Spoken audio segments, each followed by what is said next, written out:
Hello, so good to have you here with us for this episode of the Excuse Buster Show, where we bust through the things that can get in your way of feeling how you want to feel and living the life that you want to live. I'm Lizzie Williamson, and this gorgeous woman next to me, if you have seen her on her amazing YouTube channel, the Sugar Mama TV, it is huge. So many great videos to watch on that, on national television, or read her fabulous new book, The $1,000 Project. You will know that she takes away so many of those feelings that we get when it comes to money.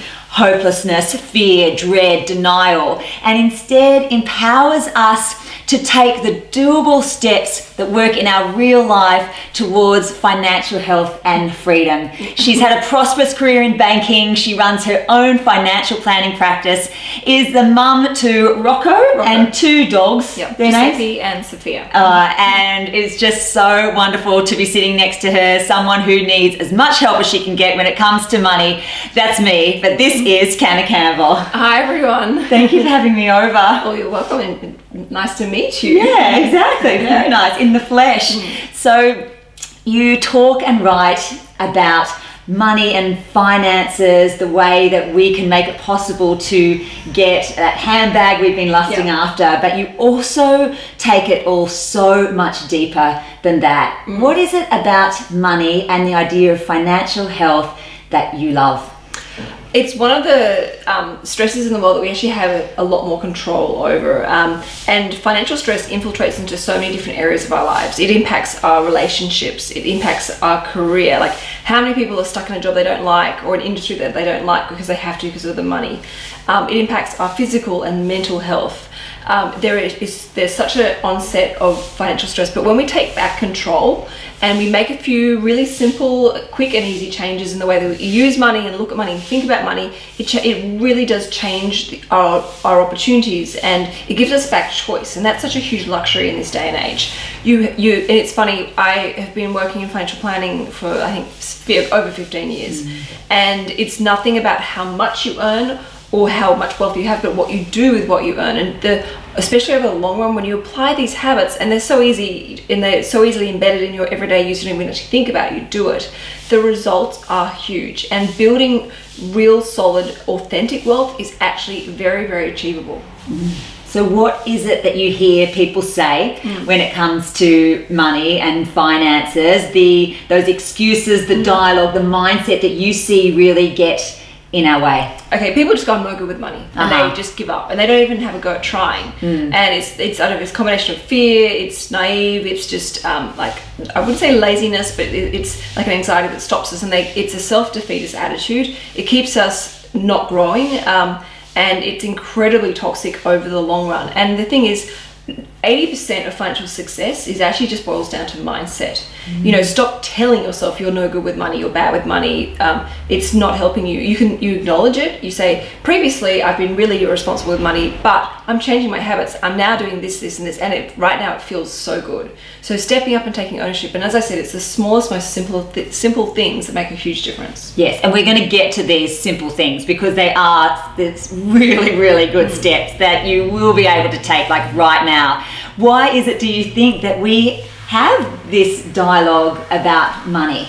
Such a great question. It's simply because it's not taught in schools, and we pick up most of our financial habits from our parents or from other adults of influence. So whether it be a godparent, an aunt and uncle, a neighbor, a school teacher, someone that's had an impact where we've looked at, subconsciously and consciously taken on things.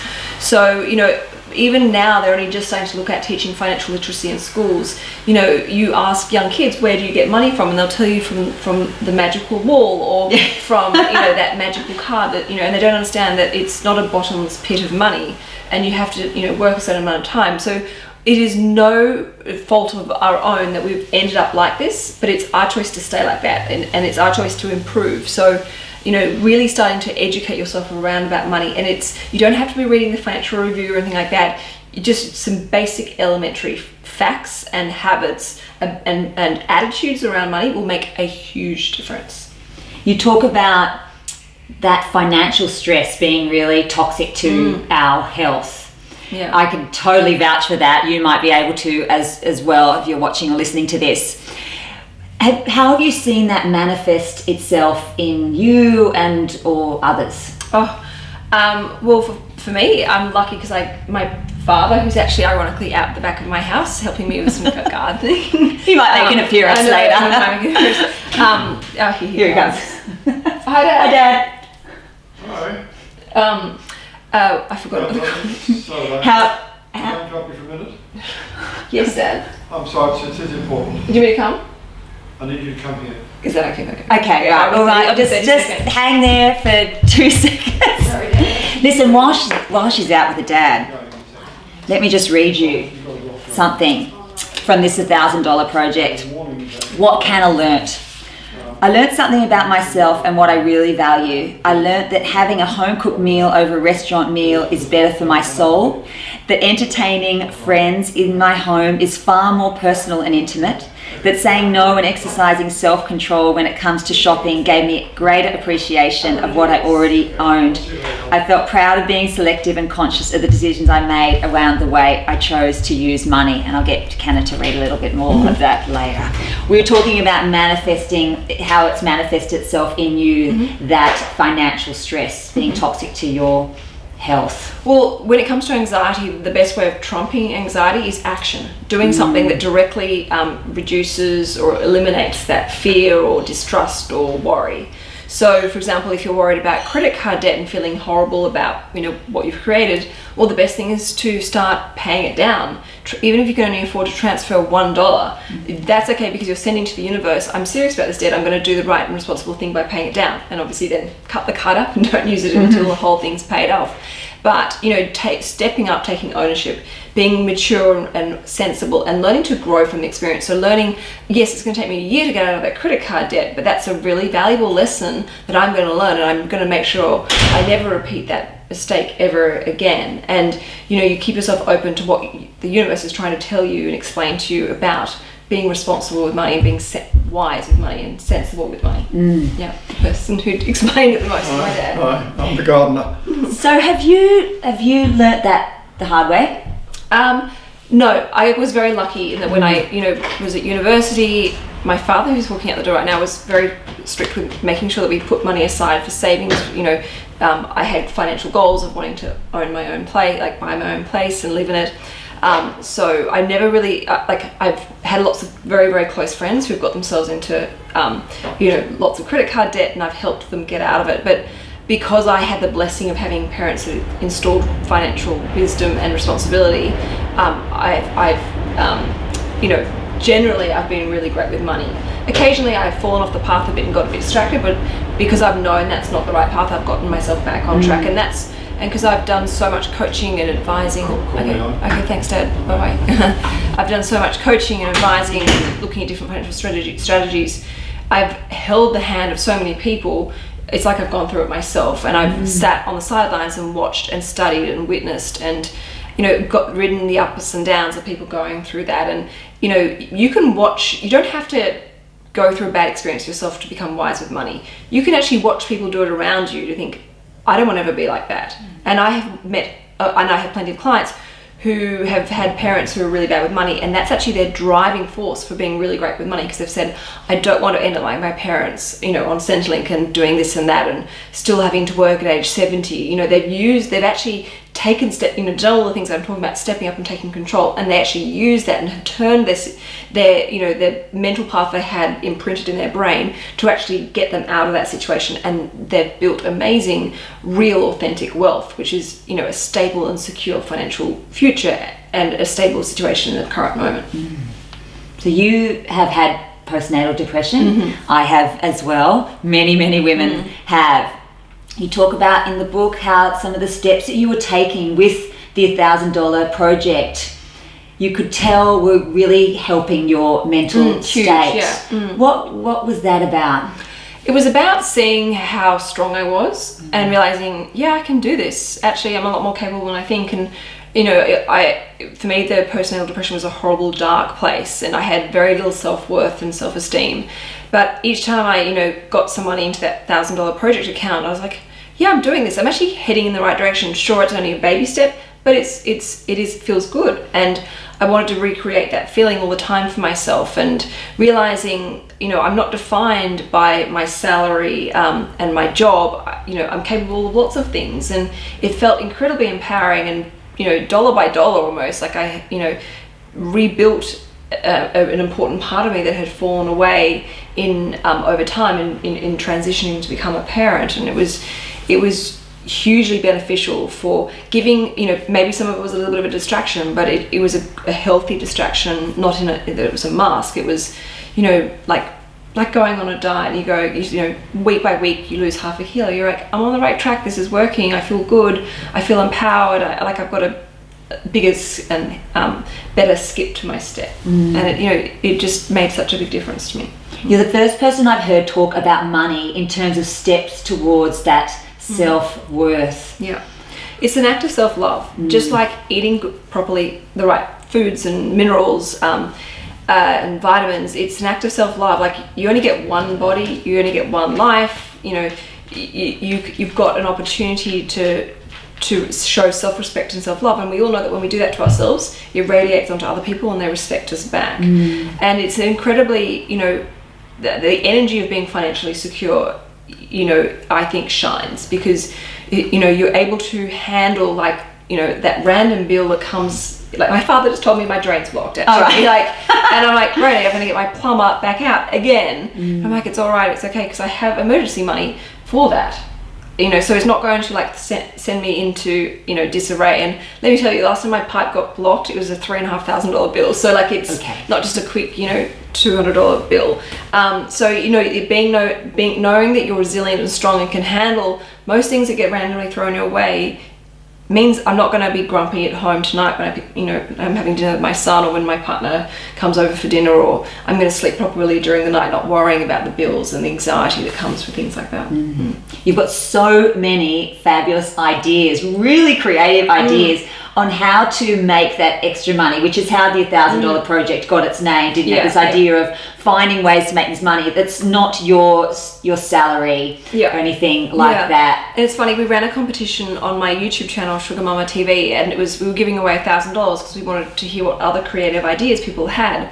And I thought my ideas were quite creative. I was blown away with what other people were doing. Like, we had people, the guy who won the competition actually was growing bonsai trees, and it didn't actually require much time at all.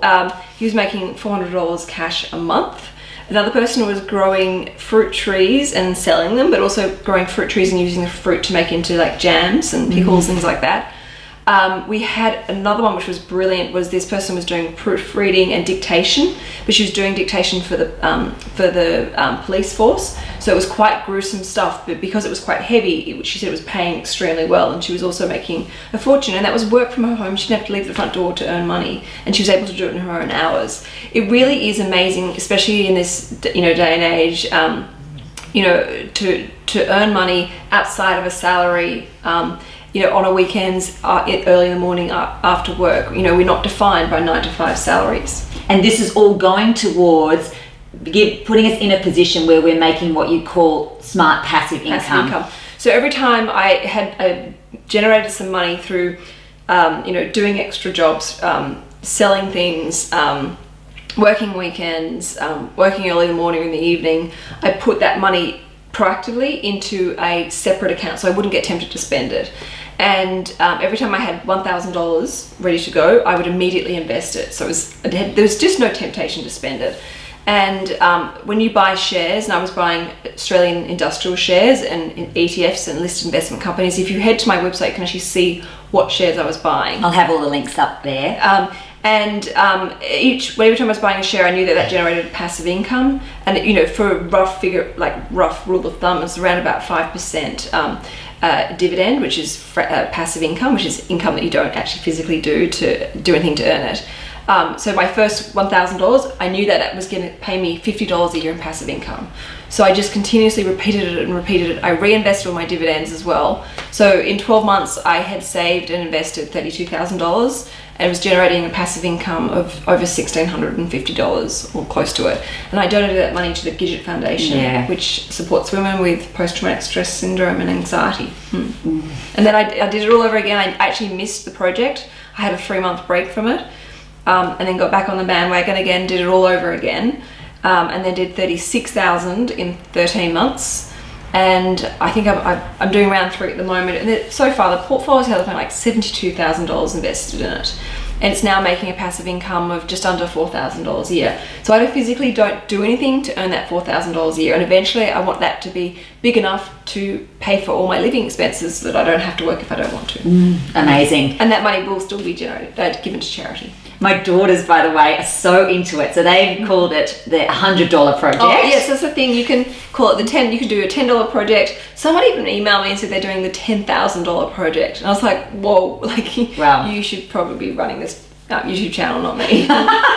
So my 11-year-old has started making scrunchies. I'm wearing one of them, selling to her friends. And my 10-year-old has decided she's going to pick the flowers in the week. So rather than spending our $20 at the roses at the local markets, she's going to put that in towards, picking the free flowers along the street. And that's one of the ones they're doing. But they're getting all creative, thinking there's so many things, and it's not until you stop and think and have a good hard look at your living expenses and your lifestyle, and looking at what you really value. And we, over time, if we're not careful and conscious, we end up with a lot of excess stuff, and I think that's really detrimental to our mental health as well.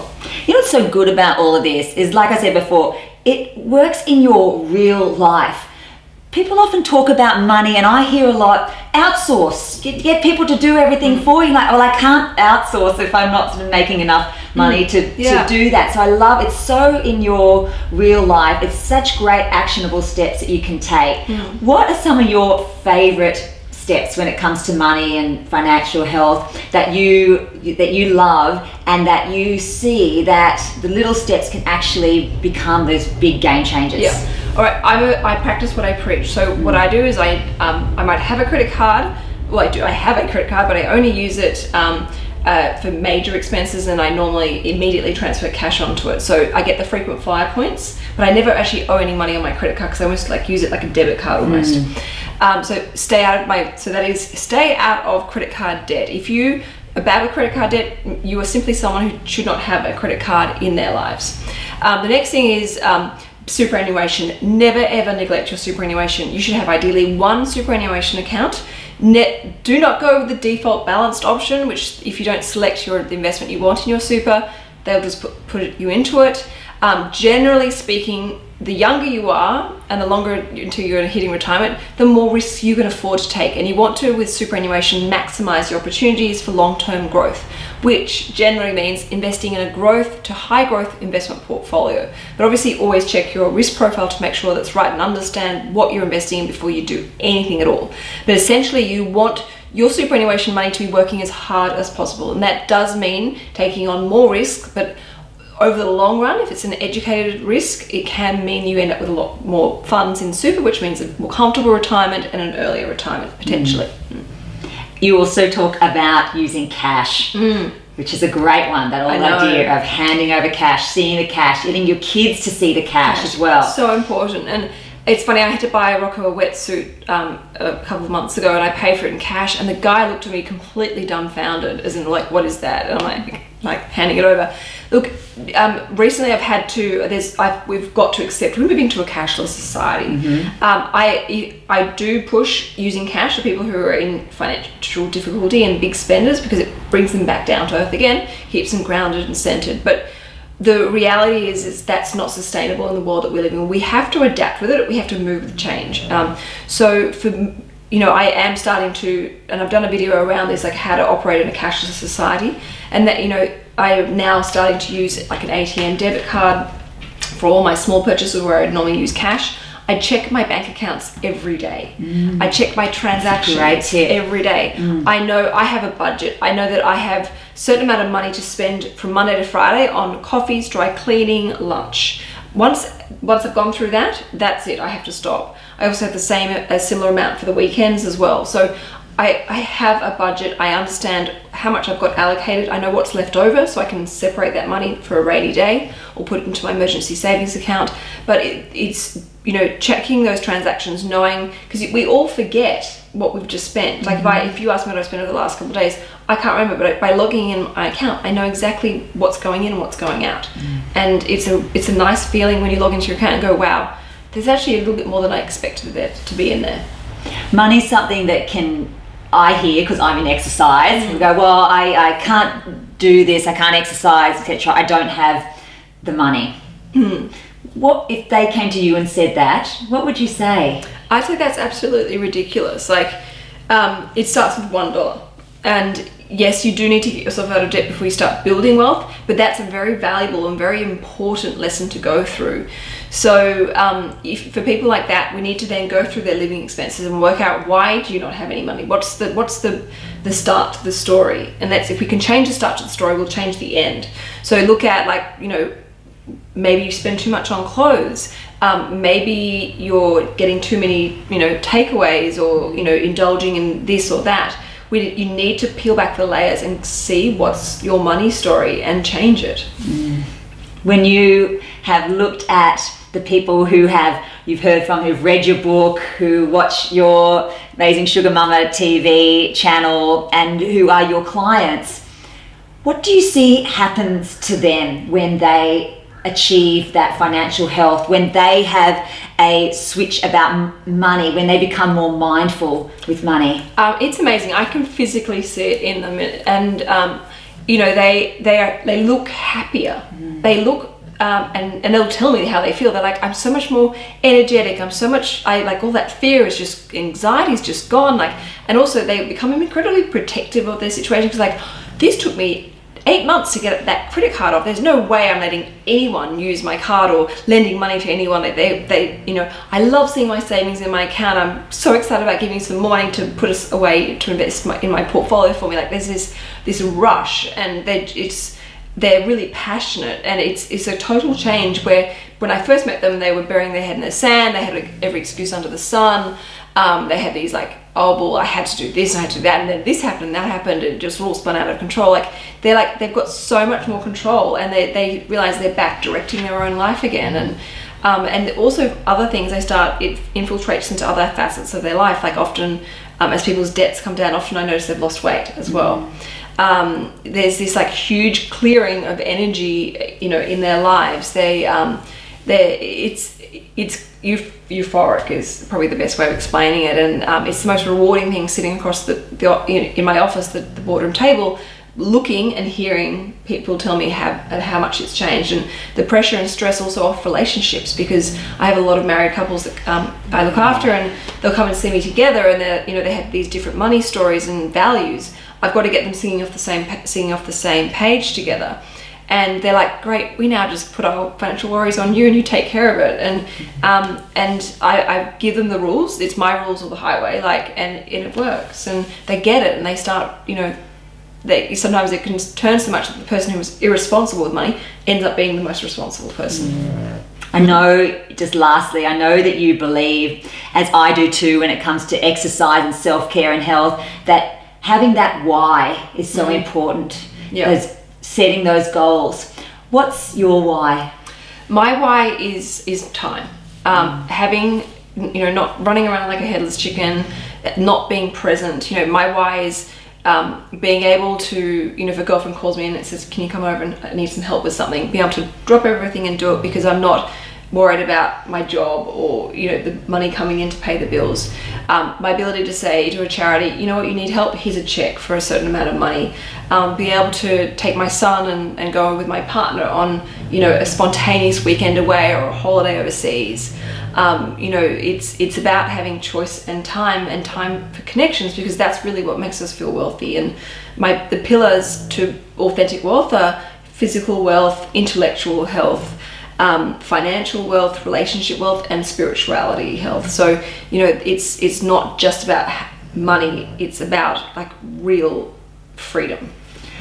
Like I said, this woman goes far, far deeper than material things, which are awesome as well. I know you love a handbag. I love a designer handbag. And look, you know, you know, people think I'm this, like, frugal savings queen, as Channel 9 dubbed me up, or they dubbed me as the savings queen. I'm like, that's actually not right. Like, yes, I love finding ways to save money, but my mantra or my mission is actually, no, I don't, however you choose to spend your money is your business, not mine.